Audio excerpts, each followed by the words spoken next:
ऊपर वाले से ये सवाल आज हर इंसान के दिल में है। कोई पूछता है रोते हुए, कोई गुस्से में, तो कोई चुपचाप अंदर ही अंदर। लेकिन सवाल गलत नहीं है, गलत है सवाल पूछने की जगह। क्या यही परमात्मा की दुनिया है?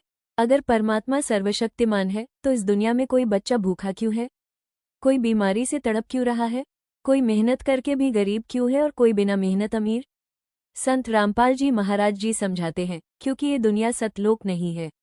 अगर यह परमात्मा की सच्ची रचना होती तो यहाँ मृत्यु नहीं होती, बुढ़ापा नहीं होता, अकाल मृत्यु नहीं होती।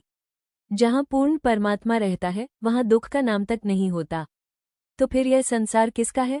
संत रामपाल जी महाराज जी बताते हैं, ये लोक काल ब्रह्म का है। इसीलिए यहाँ जन्म है, मृत्यु है, कर्म का बंधन है और दुख अनिवार्य है। यह एक कर्मों की जेल है। यहाँ कोई निर्दोष दुखी नहीं होता, हर जीव अपने पिछले जन्मों के कर्मों का फल भोगता है। इसी कारण कोई मंदिर में रोता है, कोई मस्जिद में गिड़गिड़ाता है, कोई गुरुद्वारे में अरदास करता है, पर सुख स्थायी नहीं मिलता। मंदिर मस्जिद क्यों? अगर परमात्मा हर जगह है तो मंदिर और मस्जिद क्यों? संत रामपाल जी महाराज जी कहते हैं, क्योंकि इंसान ने परमात्मा को पहचाना नहीं। लोगों ने पत्थर में, दीवारों में और मूर्तियों में परमात्मा खोज लिया, जबकि सच्चा परमात्मा किसी इमारत में सीमित नहीं, वो तो उस लोक में है जहाँ कोई मांगना नहीं पड़ता, क्योंकि वहाँ सब कुछ अपने आप मिलता है। तो किस्मत कौन लिखता है? अगर परमात्मा ही किस्मत लिखता है तो कोई सिकंदर क्यों बन गया और कोई बदनसीब? संत रामपाल जी महाराज जी का स्पष्ट ज्ञान है, कर्म किस्मत बनाते हैं, पर परमात्मा ऐसा नहीं जो किसी को जानबूझकर दुख दे।